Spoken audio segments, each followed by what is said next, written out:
ஜம் ஆன்மீக அன்பர்களுக்கு வணக்கம். சுவாமி படம் போட்ட பழைய கேலண்டர் அட்டையை என்ன செய்வது? பழைய சாமி காலண்டரை வீட்டில் வைக்கலாமா? பழைய கேலண்டருக்கு மேல் புது கேலண்டரை மாட்டி வைக்கலாமா? சரி, பழைய கேலண்டரை அகற்றிவிட்டால் சாமி படம் போட்ட கேலண்டரை என்னதான் செய்வது? இப்படிப்பட்ட கேள்விகள் உங்கள் மனதில் இருந்தால் அதற்கான பதில் தெளிவாக இதோ. பழைய கேலண்டர் அட்டைகள் பின்னாடி இருக்க அதன் மேலே புது கேலண்டர் அட்டைகளை மாட்டவே கூடாது. பிரச்சனைகள் ஆரம்பமாவதே இந்த இடத்தில் இருந்துதான். எதனால் கஷ்டம் என்றே தெரியவில்லை. ஆனால் கஷ்டம் குடும்பத்தில் வறுமை வறுமை வறுமை.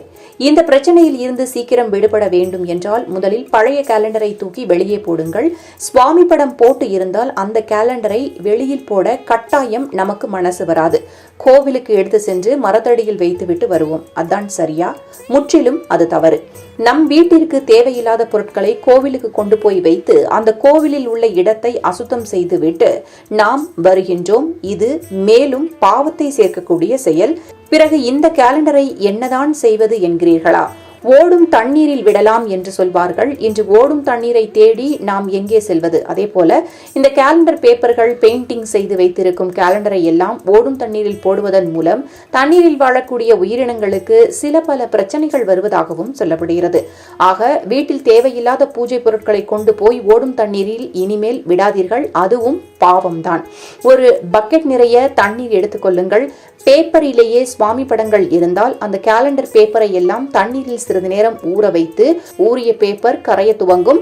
அப்படியே அந்த பேப்பரை எல்லாம் தண்ணீரில் கரைத்து மண்பாங்கான இடத்தில் கொட்டிவிடலாம். டெய்லி கேலண்டரில் அட்டையில் சுவாமி படம் இருக்கும். அந்த அட்டைக்கு மேல் ஸ்டிக்கர் போல ஒட்டிதான் சுவாமி படங்களை தயார் செய்திருப்பார்கள். அந்த ஸ்டிக்கரை மட்டும் கிழித்து தண்ணீரில் ஊற வைத்து கரைத்து கொட்டிவிடலாம். அந்த அட்டையை குப்பைகளில் நீக்கி போட்டுக்கொள்ளலாம். இது போல செய்தால் எந்த பிரச்சனையும் இல்லை. மிக மிக எளிமையான முறையில் மேல் சொன்ன முறைப்படி சுவாமி படங்கள் போட்டிருக்கும் கேலண்டரை வீட்டிலிருந்து அப்புறப்படுத்தி விடுங்கள். வீடு முழுவதும் கேலண்டரை மாட்டி வைப்பதும் தவறு. தேவைக்கு ஏற்ப கேலண்டரை மாட்டி பயன்படுத்தாதீர்கள். இதுபோல சில பேர் அழகாக இருக்கும் சுவாமி கேலண்டரை எல்லாம் பூஜை அறையில் மாட்டி பூஜை செய்ய துவங்குவார்கள். அதுவும் மிக மிக தவறு என்கிறார்கள். பூஜை அறையில் பூஜை படங்களுக்கு மத்தியில் கேலண்டரையும் வைத்து பூஜை செய்ய வேண்டாம் என்பதையும் இந்த இடத்தில் கூறுகிறார்கள். கொஞ்ச நேரம் ஒதுக்கி பழைய கேலண்டரை வீட்டிலிருந்து அப்புறப்படுத்தி விடுங்கள். பழைய கேலண்டர் வீட்டில் இருக்க இருக்க உங்கள் வாழ்வில் பழைய பிரச்சனைகளும் உங்களுடனே இருக்கும் என்கிறார்கள். உங்களை விட்டு நீங்காமல் உங்கள் பிரச்சனைகள் தொற்றிக்கொள்ள இதுவும் ஒரு காரணமாக இருக்கலாம் என்று சொல்லப்படுகிறது. முடிந்தவரை இந்த வேலையை செய்துவிடுங்கள். நல்லதே நடக்கும்.